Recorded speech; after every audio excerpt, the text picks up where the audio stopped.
Sir లేనందువల్ల మేము తొందరగానే బయలుదేరిపోయాం. అక్కడి నుంచి తిన్నాక క్యాంటీన్కి వెళ్ళాను. ఓహో, నన్ను చూడడానికి తను కూడా అక్కడికి వచ్చింది.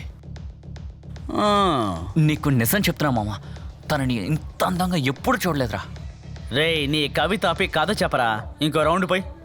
ఏంట్రా నువ్వు ఉన్నట్టుండి తాగుబోతే అదోలా మాట్లాడుతున్నావు? ఆ పాట విను, ఎంజాయ్ చెయ్యి. సరే ఆ పాట ఏంటో పెట్టరా విందాం. ఓకే.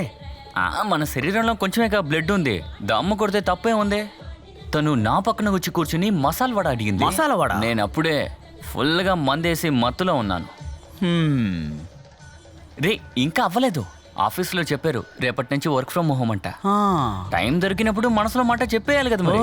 మేం గాలేక కక్కలేక చాలా ఇబ్బంది పడ్డాన్రా. అవును, నీ బాధ ఏంట్రా ఇప్పుడు? నువ్వెప్పుడు ఇదే కదా అంటావు, ఏదన్నా చెప్తే బాధ, సాడ్ సాంగ్ వింటే అప్పుడు కూడా బాధే. లేటెస్ట్ గా ఇప్పుడు ఏమన్నావు? అదే గుడికి వెళ్తుంది కదా, అప్పుడు ఆ కమిటీ వాళ్ళు చాలా గొడవ చేస్తారా. నాకు చాలా బాధ వేస్తుందిరా. నువ్వేంట్రా దిగులుగా ఉన్నావు, ఏంటో చెప్పు. ఆఫీస్ లేదు, వర్క్ ఫ్రమ్ హోమ్ కదా, అందుకే చాలా బాధ వేస్తోందిరా. రే 3 ఏళ్ళు అయిపోయాయిరా. 3 ఏళ్ళ కదరా అయింది. రే సీన్ క్రియేట్ చేయకు, మనం ఎక్కడికి వెళ్తాంరా? రే మన ఇన్ఫో పార్క్, కెఫెటేరియా, అక్కడ పనికి మాలిన స్నాక్స్, అప్పుడప్పుడు తాగే సిగరెట్లు, మ్యాటర్ కోసం దాచిపెట్టుకున్న డబ్బు, తాగిన మందు, ప్రేమించిన అమ్మాయి. రే మనం ఎప్పుడు పడితే అప్పుడు మీట్ అవుదాంరా. ఇదేరా తను చెప్పింది. అందుకు నువ్వేం సమాధానం చెప్పావు? ఎప్పుడైనా చూడడం కాదు, రోజు చూడాలని చెప్పాను. అందుకు తనేం చెప్పింది? తానేం చెప్పలేదులే.